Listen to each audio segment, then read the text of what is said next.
Okay, guys. Hey, it's Melissa here. How's everyone doing? Okay, so I want to talk about divorce a little bit more. Um, so I have lost some hours at work. No idea why. They're like, well, we don't have room on the schedule for you, for mornings. And I'm thinking, what's going on? I have full availability here. So I had to let my boss know yesterday because she didn't have me on the schedule. I have to go find a second job now because she didn't give me the hours. She said she'd put me on call. I said, okay, give me a lot of hours on call because I'm moving, right? This cord is like all wrapped up. I had to get another cord because my other one wasn't working. These things are so cheap at Walmart. Very cheap. Don't recommend them. So anyways, I'm like, okay, so I'm going to have to go get a second job. So, I didn't have like a lot. I had one time they called me in and it was like I already had plans. It was kind of last minute. So, so I'm on my way to a second job, but as I call people for help for resources for women because that's what I do, right? There still is not enough help. There still isn't. So one of the ladies I was just talking to, I'm like, you support a pro-life organization, don't you? And she's like, yeah, we do.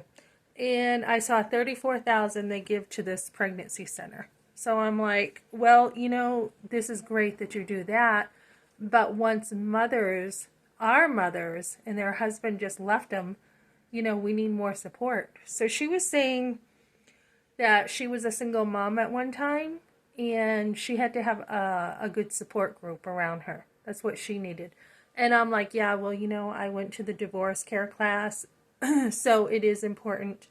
And she's like, how about if you're a member of a church? And I go, I was a member of a church, and they said, because they had a flood, they were keeping all their money, they weren't going to get insurance. And she's like, ooh, I'm like, yeah, that's pretty risky.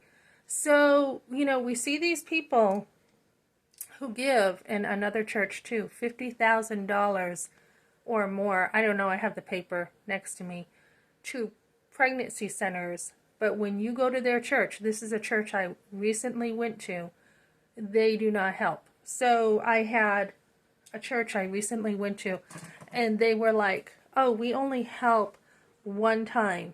And I'm like, why do you only help one time? I mean, you helped with a starter, no, not a starter, ignition switch, right? So that's like, what, 100 and something dollars? And, I think they had helped once before with like $100 toward rent. Huge church. I think it's actually 70,000 or so they give to a pregnancy center. And of course they get the credit for that. Their name is blasted all over who helps, right? But what happened recently, and this is really disturbing, is after they helped pay for that, and I recommended the garage to the a pro-life network, they actually went back on their word. Last week, I got this thing in the mail saying, from the garage, nice people, the guy who owns it, nice guy. He's like, hey, I'm just checking up on this bill. So I gave them a call and I'm like, hey, I'm calling about a communication that I owe you for a ignition. And he's like, yeah, they paid for the starter, but they didn't pay for the ignition. And I'm like, actually, they already did pay for that because I wouldn't have gone forward when, they had made a mistake thinking my vehicle needed an ignition switch when it was a starter. He wasn't sure which one it might need, so he put the ignition switch in, had their permission. The church is like, yep, we'll take care of that. Got a call after that they took care of it.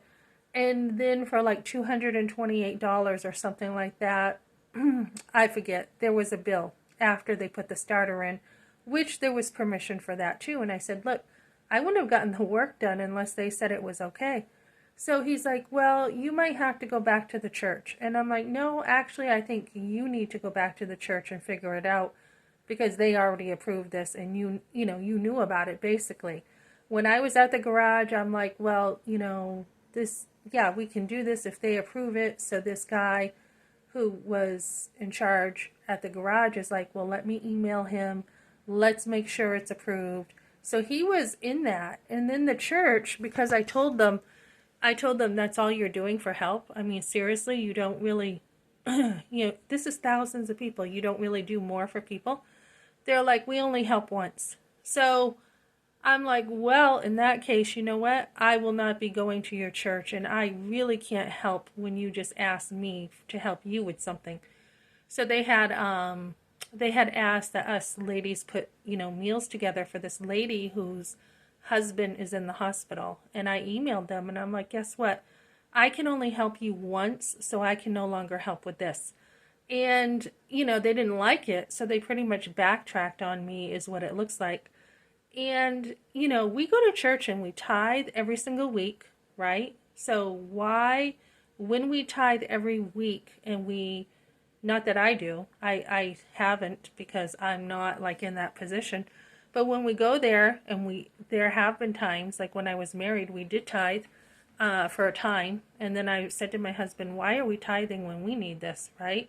I mean, I hate to say that, but it's like, you give to a church and, that you give and you serve and you're supposed to help a church, but they don't want to turn around and help you. So at one point, I had said to this person, I said, let me see your budget. And he's like, okay, never showed it to me. I'm like, let me see what you do with your money before I, even tithe to you. Never got it, never got the transparency.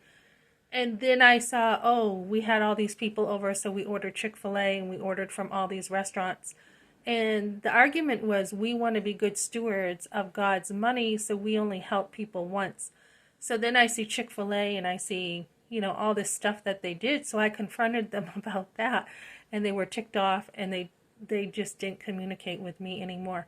So I'm like, so you can't help, I was really forward. I'm like, you can't help a woman in need, a mom, a single mom, basically. My husband's not here, who needs a vehicle, to help, take care of my family.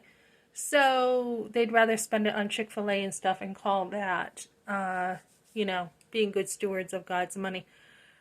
So bottom line is, we still need a network. There's not a network still to help women who need help. There's not enough out there. I mean, you have these big churches giving, $70,000 or so to pregnancy centers. And I'm not saying that pregnancy centers don't need the help. I'm not saying that at all.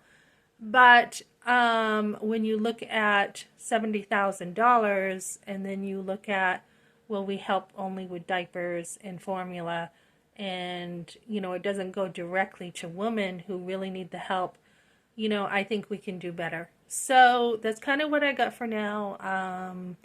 There's a lot of things that happen to women that you can't control, whether it's divorce, whether it's, your boss cut your hours, just saying we can't give you more hours, or whatever it is. There are a million things that happen, and we need better support systems in place, not just for, moms, but for her vets, for people in America. We are sending money over to other countries when we don't even take care of ourselves. Why is that? We don't take care of ourselves. We don't take care of our neighbors on the street, but we send money to other countries. Makes no sense to me. So that's what I got for now, guys. Thanks for joining me.